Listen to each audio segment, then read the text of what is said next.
grateful to the organizer, and especially to Professor Erler, who I've known for many years and would like to meet again in person when possible. I'm indeed very pleased to be able to speak with you today. I would have liked to do so much more while being there with you, but it's not possible now, maybe in the future. In any case, thank you very much once again for this opportunity to deliver my talk at your prestigious university. The title I've chosen is Experts' Epistemic Authority in Time of Crisis, the Need for New Virtues. Now I'm going to share my screen. I hope it can work.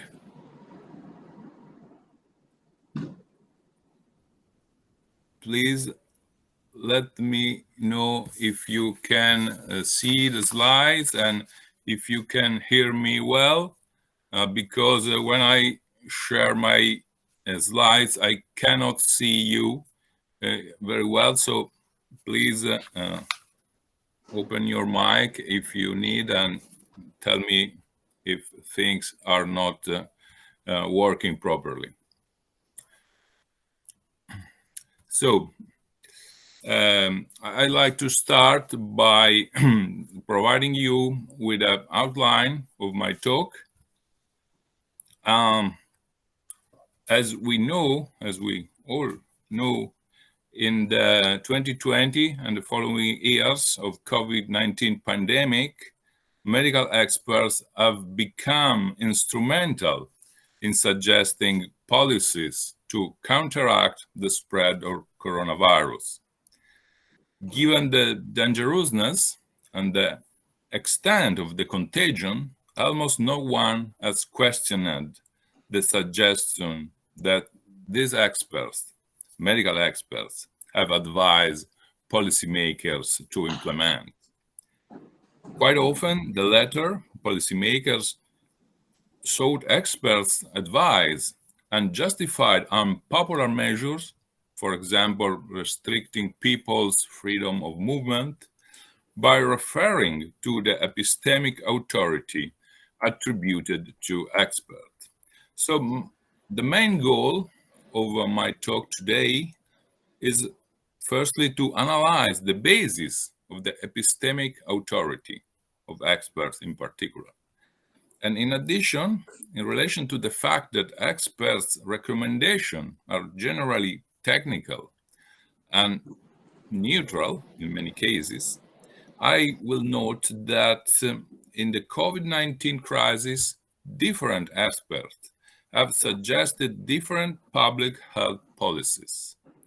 And I'll analyze two cases that challenged the neutrality of experts. This case concern cases in the UK and in the US, as we will see. These decisions by experts have strong axiological implications and always affect people in very sensitive domains. So another goal is therefore to argue that in such cases, experts should justify their recommendations by the canons of public reason within the political process, because when values are involved, it is no longer just a matter of finding the best technical solution, as experts always do, but also of making discretionary choices that affect citizens and that cannot be imposed solely on the basis of epistemic authority. Based on that, I'll go on presenting the proposal of experts in action, who are experts capable of exhibiting epistemic virtues and moral inclinations that allow them to responsibly and even critically take into account the community's shared axiological values and normative principles, so that their knowledge can be effectively applied by combining scientific objectivity with virtues, responsibilities, virtues in particular.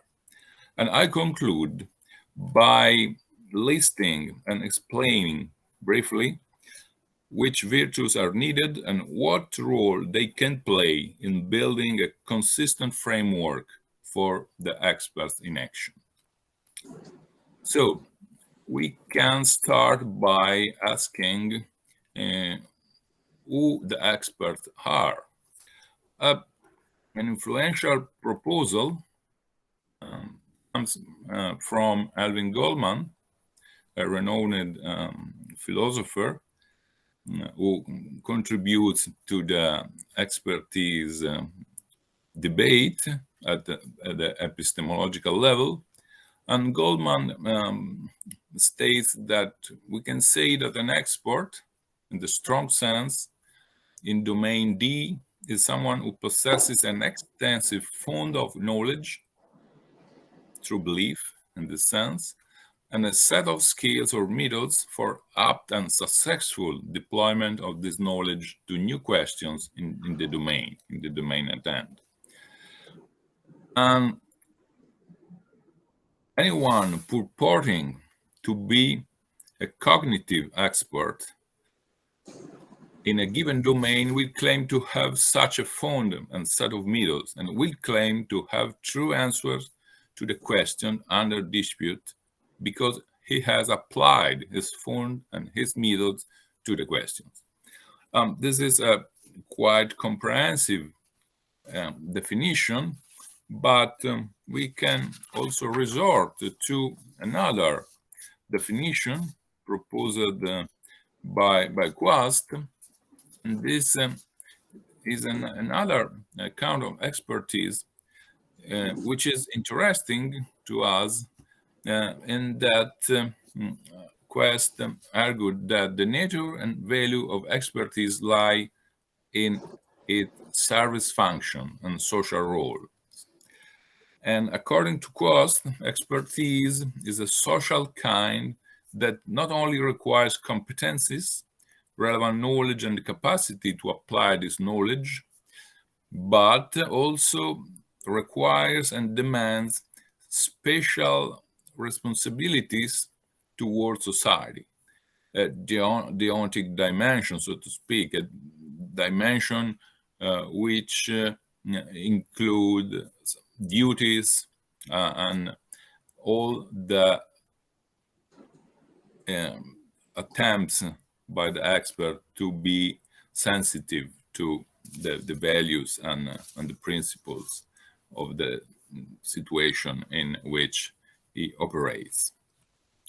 And when we talk about experts and their epistemic authority, we need to investigate the basis of that authority.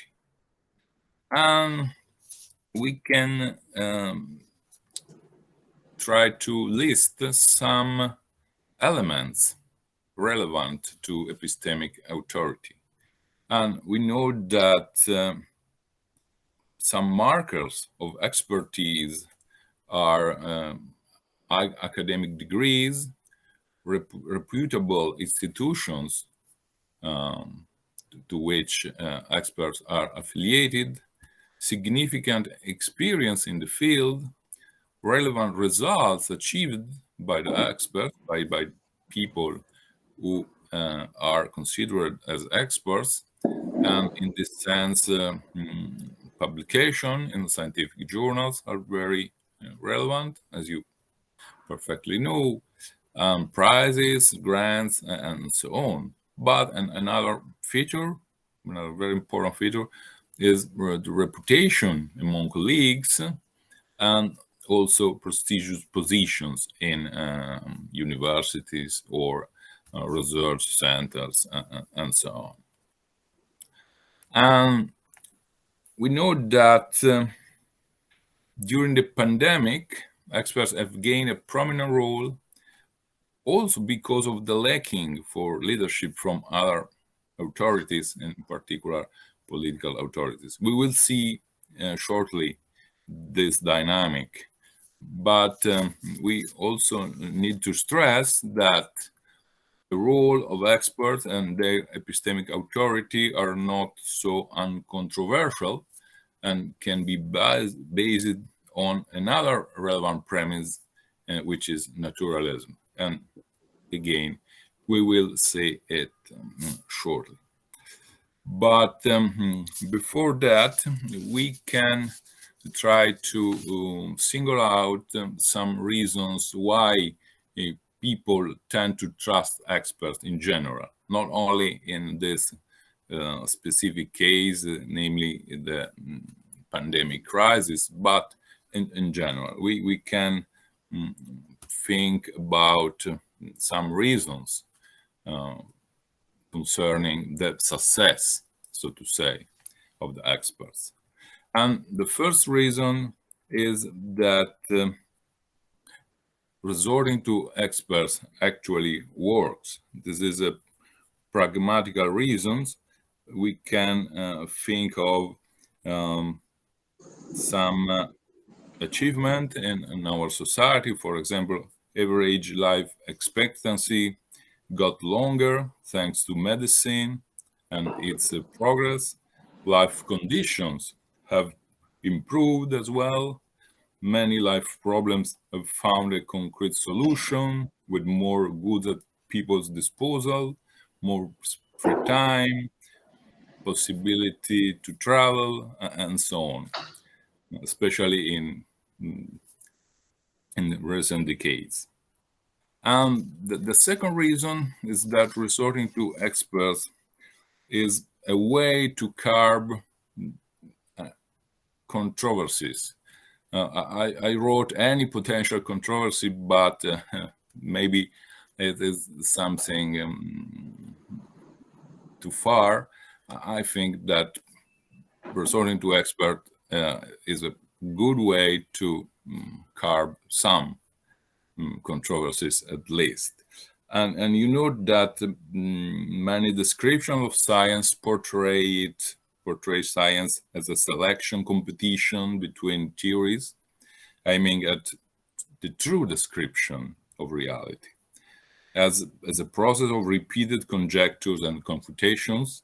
So the inference to the best explanation is something non-traumatic procedure when we can try to use the best data, the best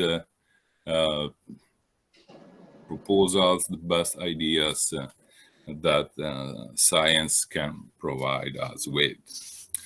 And the third reason for the expert's crucial role is a reason related to culture in general. Indeed, resorting to experts and their objective knowledge means resorting to rationality. We know that rationality is a faculty that is elevated to the status of ideal objective for any evolved community in general. I think we can agree with that. And as such, rationality is taken to be able to solve problems and controversies objectively. So this objectivity and rationality of the knowledge produced by experts is a strong reason to resort to them. As said before, in the case of the COVID-19 pandemic, due to the specific characteristic of the crisis, with the exponential increase in the number of infection and victims in the first month, most of the population relied on the authority of experts. I need to acknowledge that these claims are somehow general. Okay, obviously you can say that in some countries this did not happen, but in general, I think we can rely on this general claim. And in a similar vein, nearly all governments made use of technical scientific committees already active, or set up specifically for the occasion, for the crisis, and delegated to them the identification of the most suitable public health policies. But considering what we have said just before, the epistemic authority of virologists, epidemiologists, cannot only base on the success of biomedical science, as biomedical science, medicine are not an exact discipline. We know that even the so-called evidence-based medicine is based obviously on strong grounds, empirical data, and so on. But we know that many experts still say that medicine is an art where personal experience and intuition play a key role. So, in my opinion, but not only my opinion, obviously, this requires the epistemic authority of experts to have a more solid basis. Obviously, this is an implicit basis.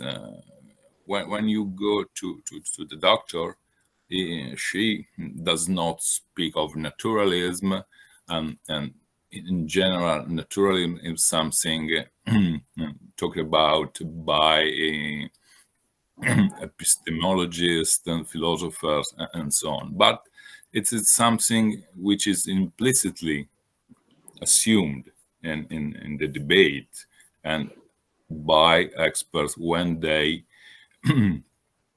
have a strong epistemic authority. So this basis is exactly naturalism, and naturalism,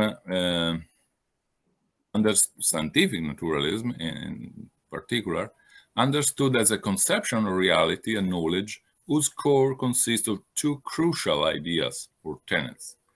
Probably you know damn well. The first one, at the ontological level, is that supernatural elements do not exist. We need to rely only on material, concrete, empirical data. And the second tenet is at the epistemological level that science is the primary, if not the only source of reliable knowledge. We need to resort only to science in order to know the world, the reality. So when we combine these two claims, they are very strong claims indeed.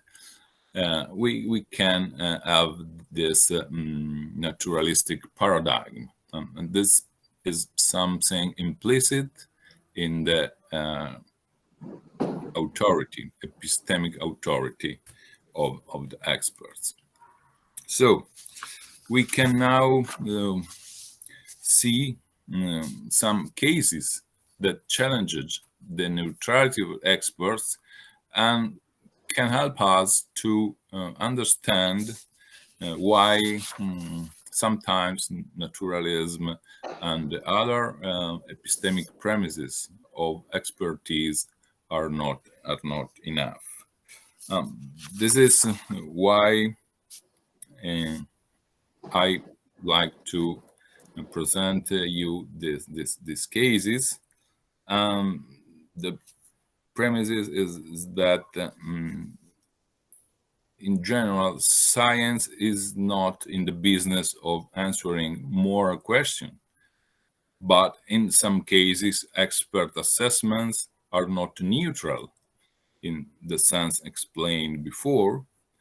These two examples occurred during the COVID-19 pandemic in Britain and the United States may be used as good illustration of this point.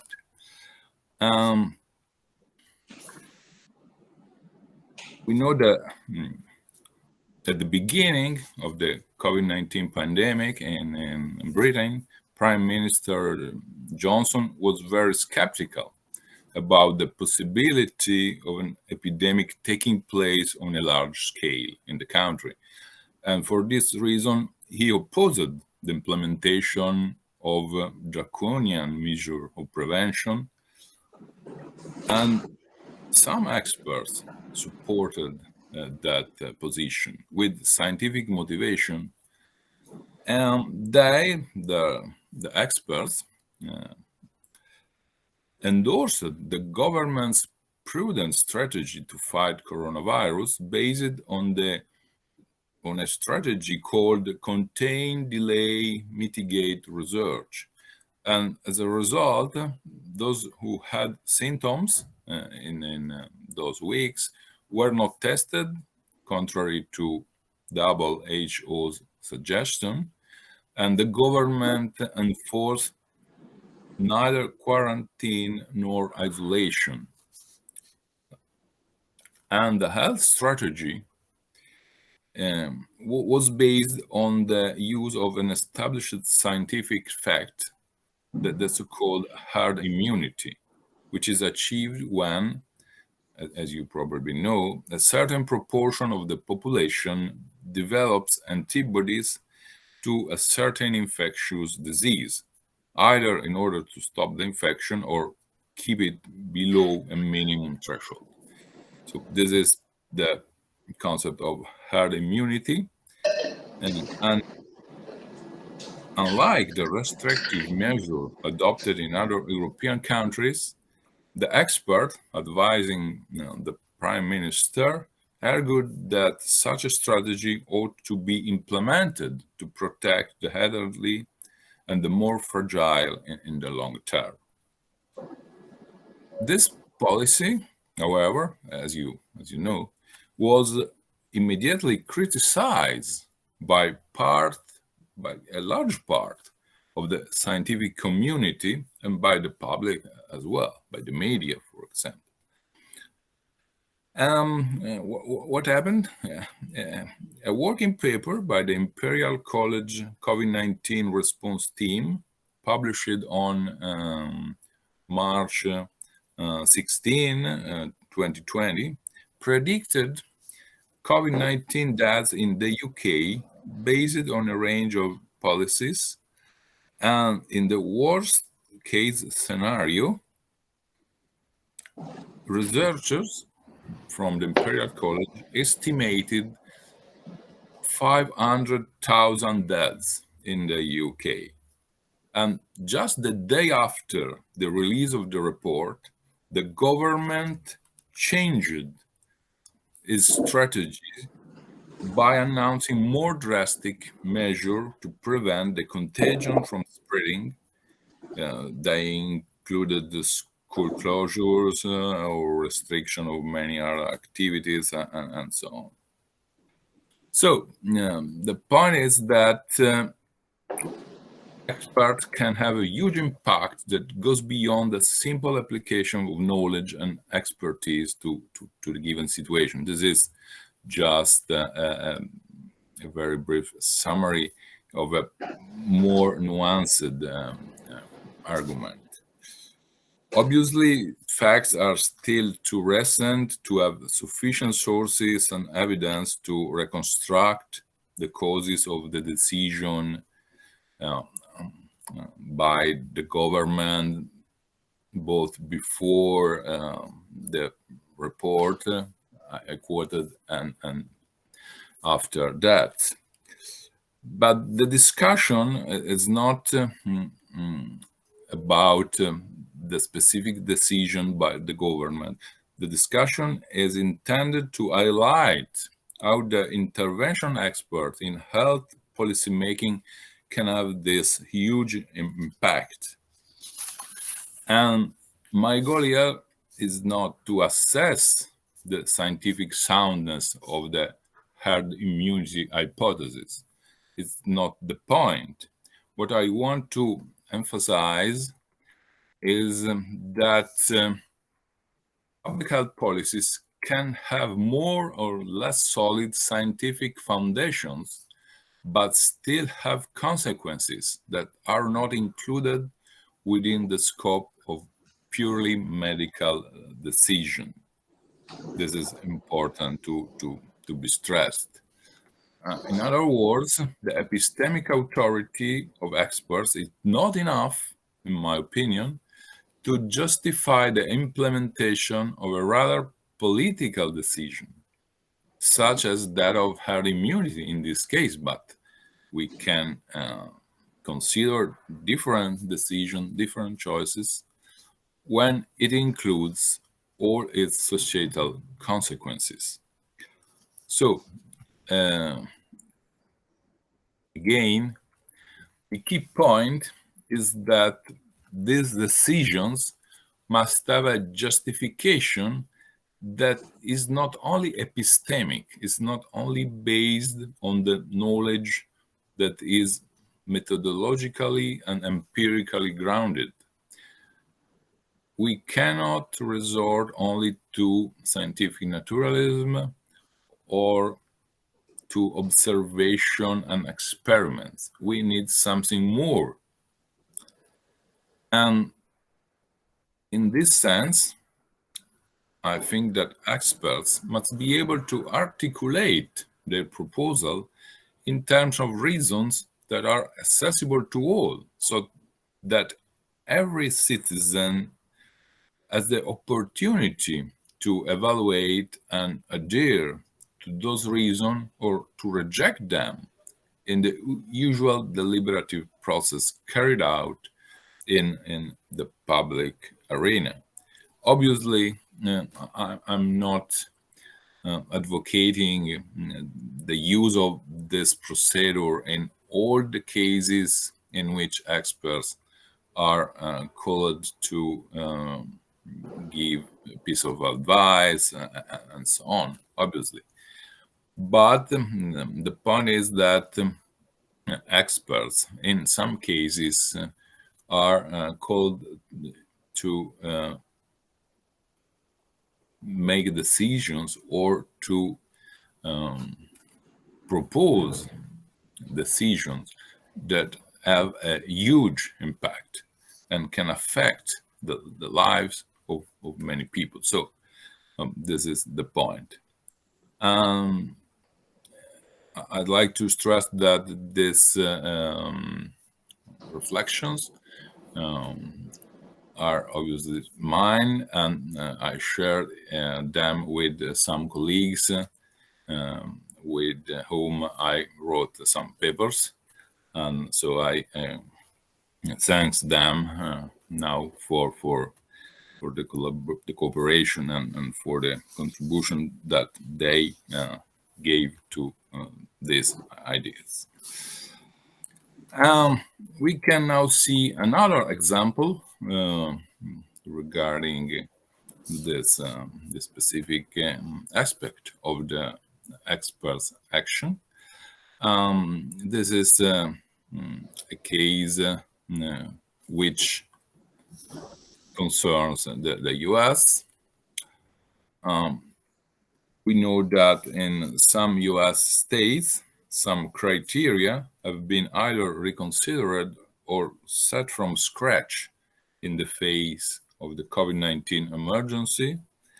And for example, just some example, at the end of March 2020, people with spinal muscular atrophy were excluded from intensive care in Tennessee, and in Washington State, New York State, Alabama, Tennessee, Utah, Minnesota, Colorado, and Oregon, doctors were required to assess the general physical and intellectual ability of patients with COVID-19 before intervening with resuscitation procedures.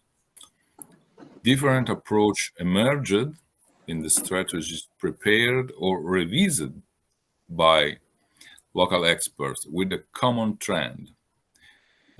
We know that of the 36 states that made their criteria public, a dozen also listed consideration with respect to the intellectual capacity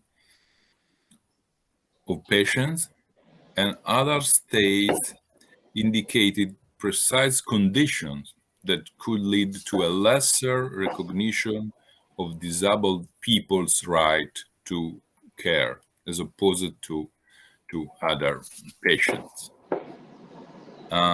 In the Alabama guidelines, for example, it was claimed that persons with severe intellectual disability, advanced dementia, and other pathology may be poor candidates for ventilator support. And we know that when we have COVID-19 in a severe form, ventilator support is key, is vital. In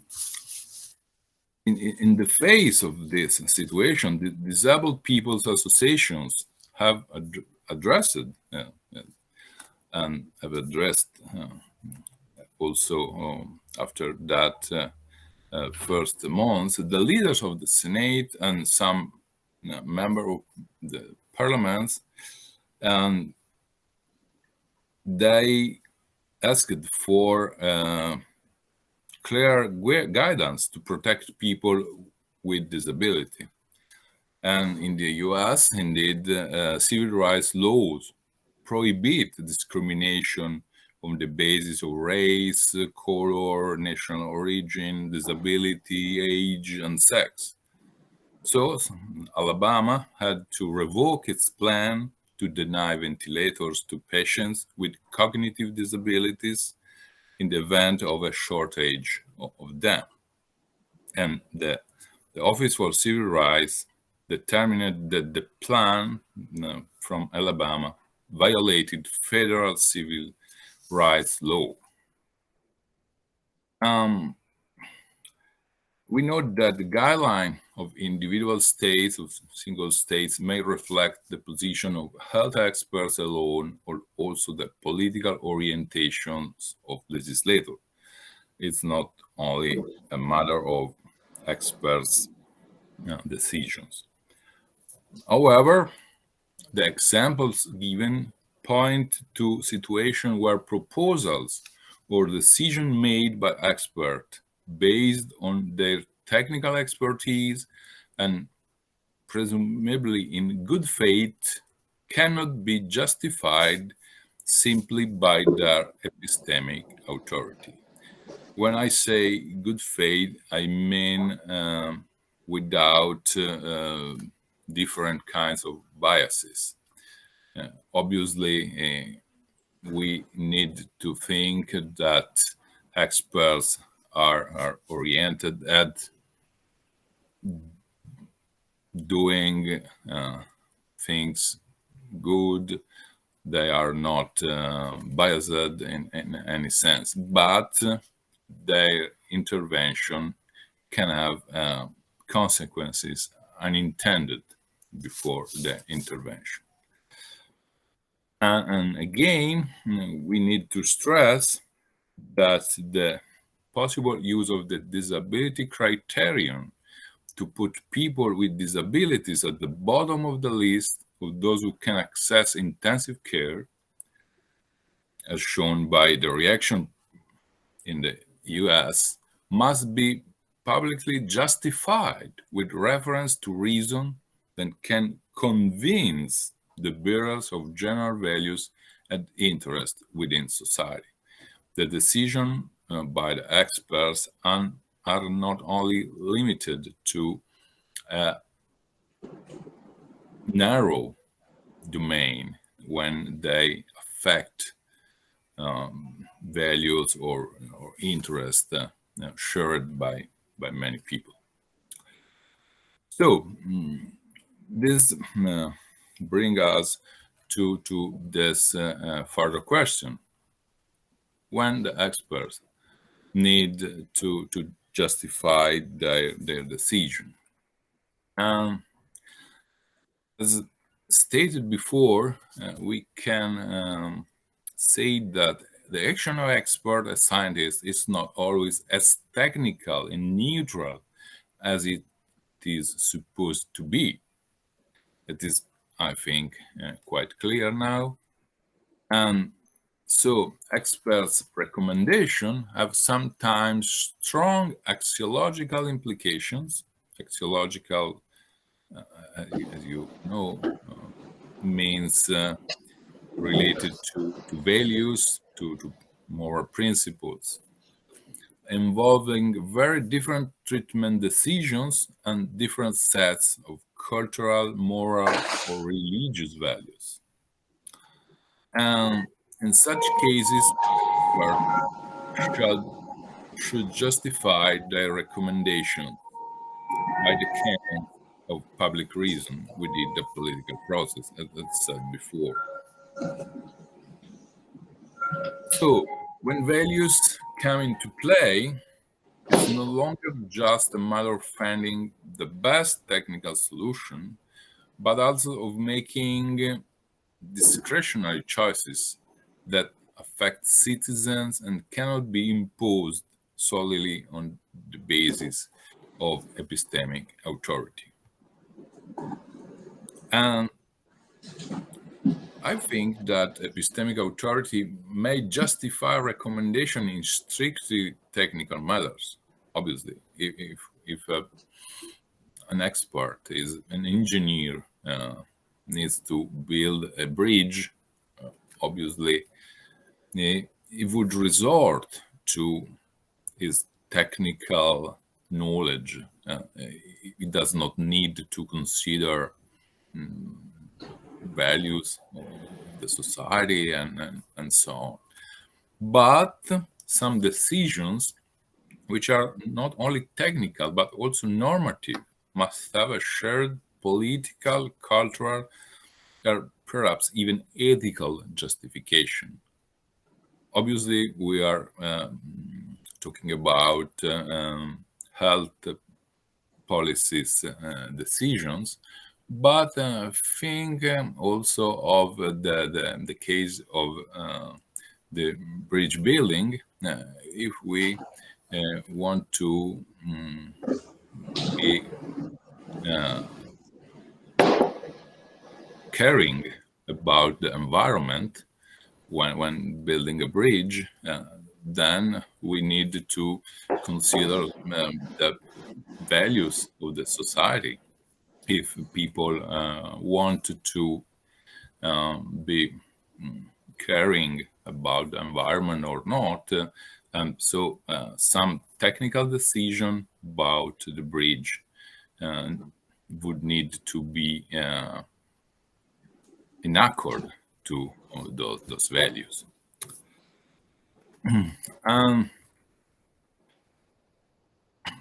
It's important to define also the notion of public reason.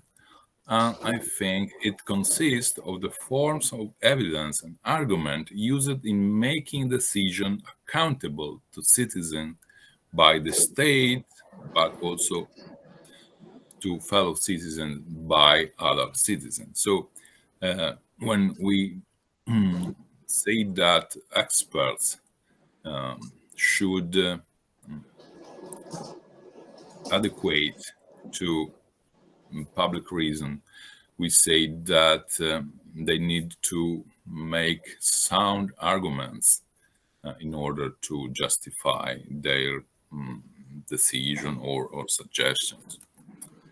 And this in turn implies that the construction of the so-called civic epistemologies with which to evaluate procedures and decisions concerning new aspects of the application of scientific knowledge to people's lives. So, based on what I said so far, and in this vein, I propose the notion of experts in action. The premise is that open democracies generally endorse some institutional principles, for example, participatory rights, deliberation, the majoritarian principle, democratic representation, and transparency. These principles are taken to be key in democratic society. So, any expertise should be sensitive and responsive to diverse needs and preferences in society, and the often existential decisions, for example, of public health and safety, cannot be informed and made only on the basis of quantitative assessment that are often informed by welfarist or utilitarian approaches. So, in this slide, we can provide a definition of experts in action. They are individuals with above average knowledge achieved in the most objective and repeatable way possible. This is based on the scientific method, as you can guess, in a specific field, who use their skills and methods to translate this knowledge into decision, action, or suggestion that value a community larger than that of the expert themselves. And such experts should exhibit epistemic virtues and moral inclination that allowed them to responsibly and even critically take into account the community's shared axiological values and normative principles, so that their knowledge can be effectively applied by combining scientific objectivity or neutrality with responsibilistic virtues. This is a quite technical definition. It's very concise, so we need some clarification, and the rest of my talk will be devoted to some clarification to the notion of experts in action and to some glimpse to the virtues they need to have. So the first point is that this definition highlights that experts are by necessity people with knowledge and skills. This is the first marker as seen of an expert. And an expert is a person who applies such abilities to address and solve problems for the benefit of the community. And in practice, experts bring the professional experience to a shared enterprise of informing and making decisions as relevant to the community involved. But it's important to ensure that expert contributions are not distorted by a lack of consideration of the context in which the expert exercise their epistemic authority. This is the point we stressed before concerning the two cases we have analyzed. Experts so should be cognizant of and vested to the values, norms, and even preconceptions of the community that they serve. But I argue that experts in actions are not supposed to replace subject matter experts, nor are they supposed to supplement the advice given by the subject matter experts. It means that we do not have to distinguish different kinds of experts. As said before, we can have an expert involved in the building of a bridge, and in this case, she is a technical expert. But we don't need to have another expert, namely an expert in action. We need to have a single individual who can have both the competencies. And so we can have an engineer able to build a bridge, and this engineer can be an expert in action, which means that he is able to be sensitive to the context, to the value. She can consider the environmental interest of people, and so on. Experts in action are subject matter experts with a capacity to enter the policy making process. So, as said, and there are in principle no different, except for the fact that they are fully endowed with some virtues.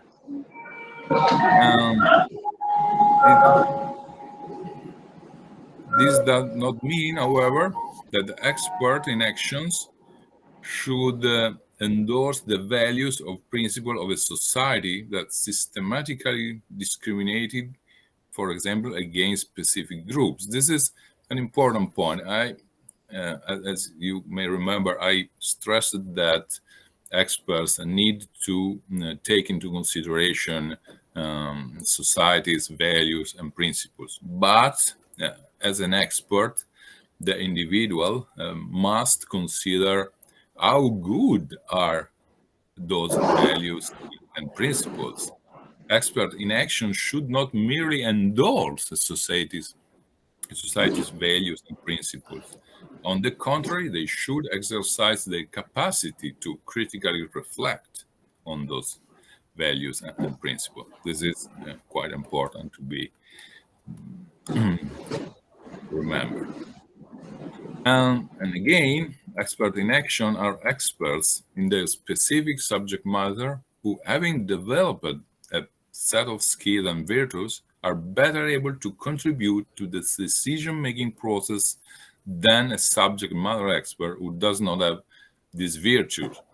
So again, we can have an engineer very good at building bridges, but we need an engineer also able to be sensitive to principles, to the shared interest of society or the community in which she operates. And the qualification of subject matter expert in action in this sense may not be all or nothing, and it can be hard to discriminate between regular, so to say, subject matter experts and subject matter expert in action. So when we try to select the right engineer for our bridge, it would be very difficult to select an engineer who is an expert in action. So this is an ideal, an epistemic ideal, but this ideal can help us to better define our ideas or our goals. And again, being an expert in actions means having or applying certain epistemic and responsibility virtues, but it does not require one to be an expert in ethics. The point is that we are not searching for an ethicist. We are searching for an expert in her field with some virtues, with some specific sensibilities. Again, becoming an expert in action requires a certain amount of training, obviously, but this is of a different kind than the required to become a subject matter expert. If I'm an engineer, I need to study in scientific disciplines, but if I want to be an expert in action, I need to study also some other disciplines, or try to develop some personal virtues, as we will see shortly. And obviously, there can be no objective certification of the expert in action.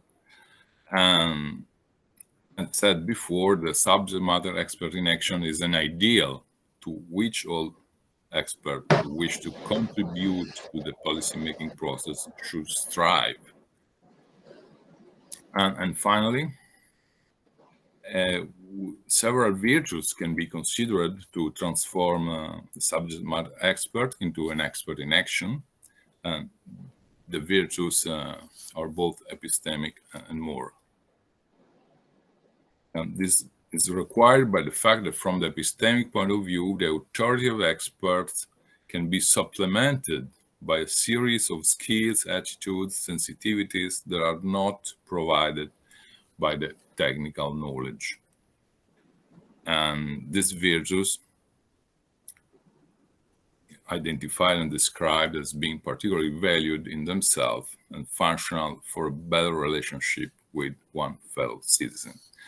And finally, we can see briefly these virtues. They are discussed, as you know, in a large body of literature from the ancient to modernity. For example, building upon Aristotle, Aquinas has described the application of intellectual and moral virtues to activity as a right measure of knowledge, insight, and behavior. But I think there is also a long list of virtues from the Eastern tradition, not only the Western tradition, and it can be helpful to develop a virtue framework blending, if possible, Eastern and Western virtues without a set of virtues prevailing on the other one. And I hope we can discuss this point later, and I can learn a lot from you on the topic. So I hope we can have a good discussion. Just a brief list of possible virtues to be considered by an expert in action. Benevolence and trust, for example. We know that engaging epistemological capital in domains of human activity should be oriented and strive toward those goods defined by the community that the expert serves. And in this sense, benevolence, the desire to articulate defined goods, and beneficence, dedicated action toward affecting such good in practice, undergirds the trust that a community places in the expert. Veracity is the fact that expert in action must recognize, acknowledge the limits and limitations, both of what is known in their own capabilities, and through veracity obligates, in this sense, explication of such limits. Intellectual humility is a key virtue in my framework, and it is the disposition not to adopt epistemically improper higher order epistemic attitudes, or to adopt in the right way epistemically proper higher order epistemic attitudes. More concretely, Christel and Alfano Robinson, for example, proposed to characterize intellectual humility as being sensitive, which means being open to new ideas and ready to responsibly embrace them, and being inquisitive, which means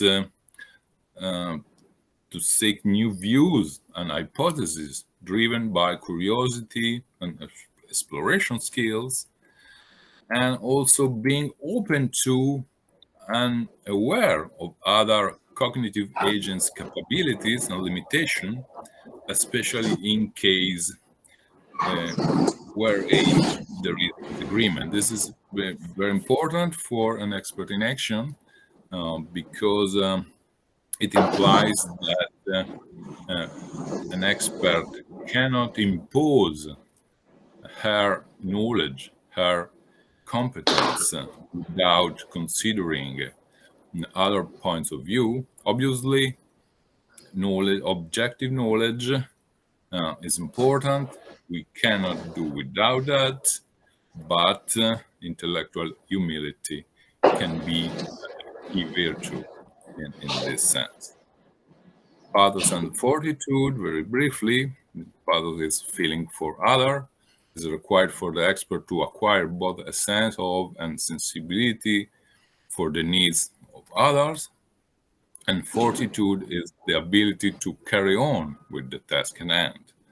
It enables the individual to both accept the burden of responsibility inherent to expertise and to admit to one's incapacity or inadequacy, and even failure. And finally, practical wisdom is the paramount virtue in this sense. We know that Aristotle defined practical wisdom or phronesis, which is a Greek word, as concerned with the human affairs, with what we can deliberate about.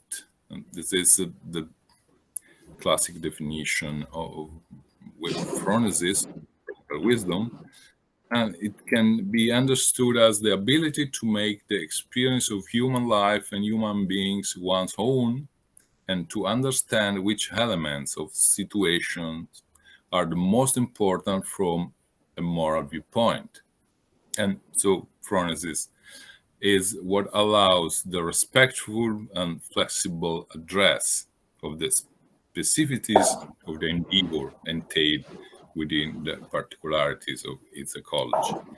So this is, as you can see, a very, very brief list of virtues, and it is a list that can be more expanded. And now I'd like to discuss with you this topic and see what you agree with and what you disagree with regarding this proposal. And so these are the main references, some papers of mine and my colleagues. I'd like to thank Mirko Farina in particular, Pietro Pietrini, Artur Karimov, my colleagues with whom I wrote some of these papers. And thank you very much for your attention.